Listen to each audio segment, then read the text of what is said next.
$240. That's what was left.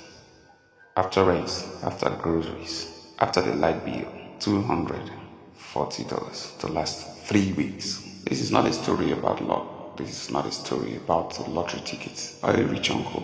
This is a story about arithmetic, gold, patience, unforgiving arithmetic. Because wealth was never really about how much you earn. It was about what you did with what was left. Well, the numbers win. Most people believe wealth only belongs to people earning 6-figure salaries.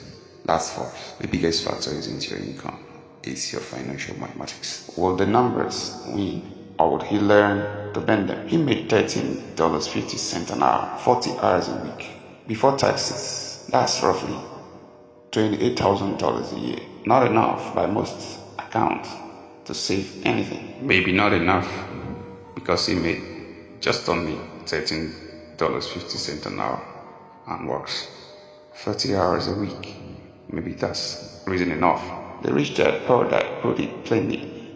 It's not how much money you make, it's how much money you keep. That line feels like an insult back then. How do you keep money you don't have? But the arithmetic don't care about feelings. Every paycheck told the same story. Spend it all. Keep seeing its lighter, and the story starts to move. Strategy 1. Pay yourself first before the world takes it out. The bills always came first. The landlord, the phone company, the grocery stores, whatever remains, usually nothing was supposed to be savings. That order was the trap. George S. Classens, the richest man in Babylon, flips it.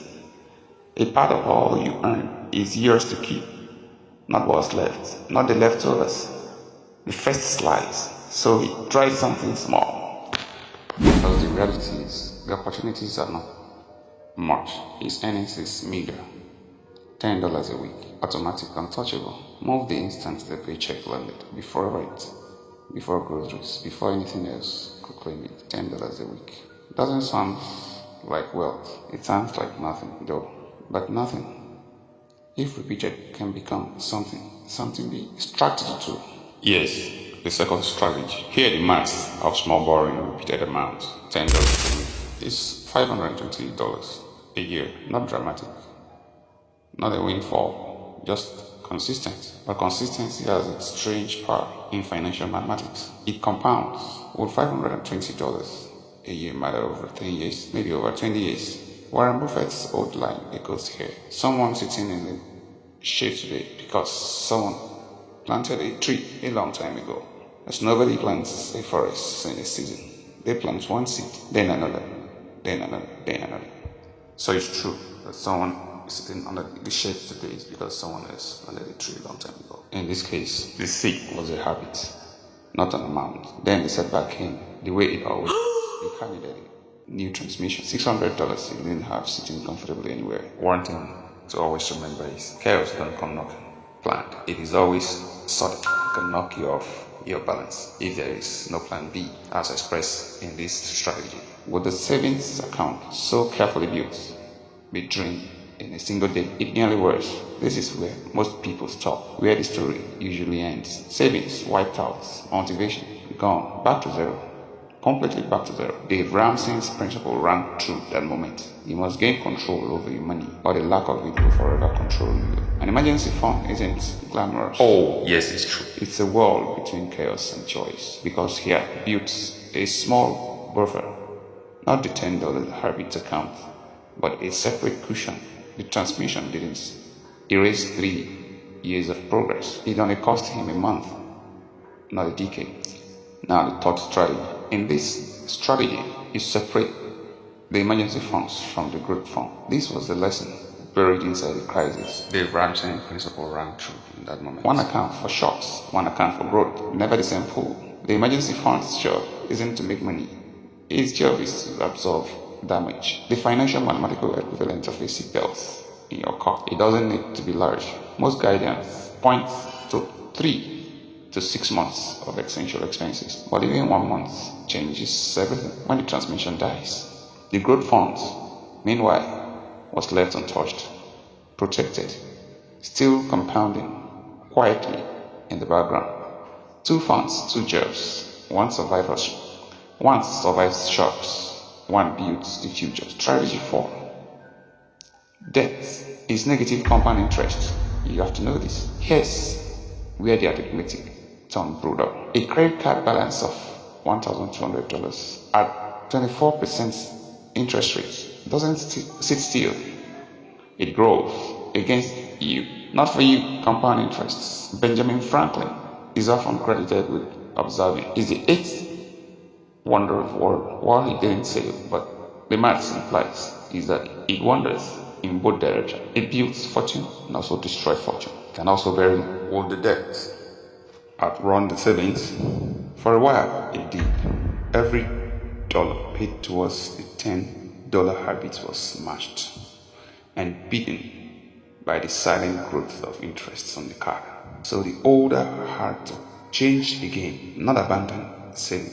Attack the debt first, aggressively, while keeping the habit alive at its smartest size. Strategy 5 is what I call the avalanche, not the avoidance. List every debt by interest rates, from highest to lowest. Pay minimums on all, but the worst offenders rather throw every spare dollar at that one that is biggest first. This is the debt avalanche. Mathematically the fastest way to eliminate interest, dollar for dollar. It wasn't emotionally satisfying. The small debts sat there, unpaid, nagging. But the maths didn't care about feelings, only about which rate was bleeding fastest. 14 months later, the card was gone. Zero balance, zero interest rates, zero leashes. With the debt gone, something changed. Something had to change. The same $10 a week now joined by the money that used to go towards minimum payments wasn't fighting an uphill battle anymore. It was finally rolling downhill. Would this be the moment the trajectory bent upward for good? It was, bringing us now to strategy 6, which is the income being a lever, not just a number. Saving alone has a ceiling. You can only cut expenses so far because there is nothing left to cut. So you have to take a second smaller stream. Nothing dramatic, just a few hours a week doing something you already know how to do. Robert Kiyosaki's framing mattered here too. The rich focus on their asset columns, while everyone else focuses on their income statement.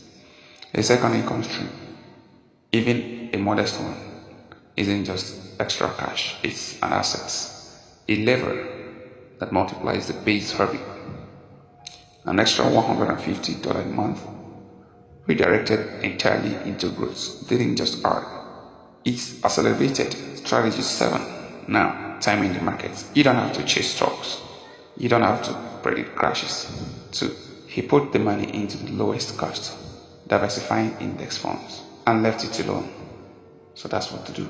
The monthly fools, old money stuck with him, attempting to time the market. Usually, the monthly fools, old money stuck with him, attempting to time the market usually costs more than it earns, because the biggest gains often arrives on the way, on the very day investors are too scared to stay in. Consistency, again, mattered more than cleverness. Strategy 8. Inflation is a silent thief. Cash sitting idle isn't safe. It will be shrinking. At even modest inflation, money that just sits loses purchasing power every year. A fact rarely felt day by day, but brutally over a decade.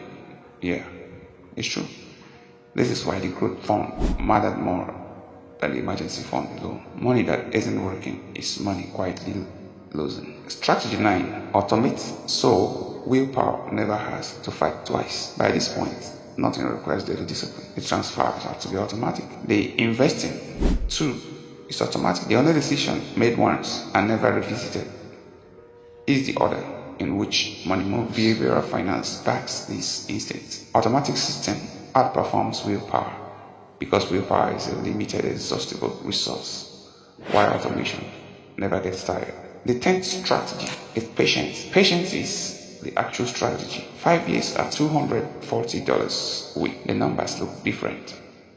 Not rich, not dramatic, but different. An emergency fund that would absorb a real crisis, zero customer debt, a modest but steadily growing investment account, compounding quietly in the background, untouched by panic or patience.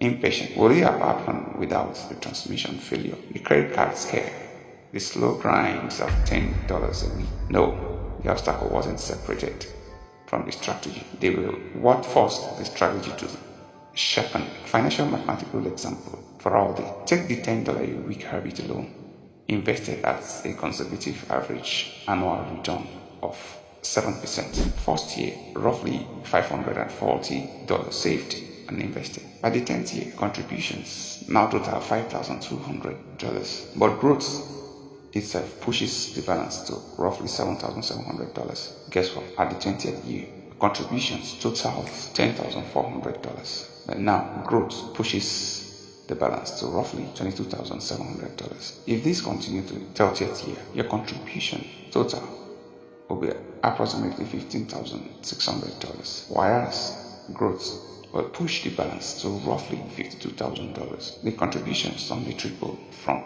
year 10 to year 30. And if this could be done with this small amount, how much if you try with say $200 or $5 or perhaps $1,000? The gap between what was put in and what is grown to become is compound interest doing the work at the background. A work no paycheck ever could. So your financial growth expectation.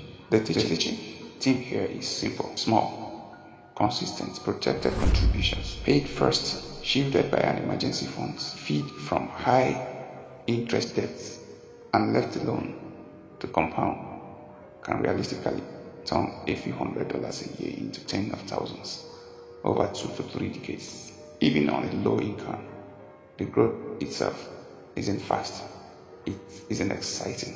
It is, however, mathematically inevitable as long as the habit survives the shocks along the way. Which of these 10 strategies do you want broken down in full details next?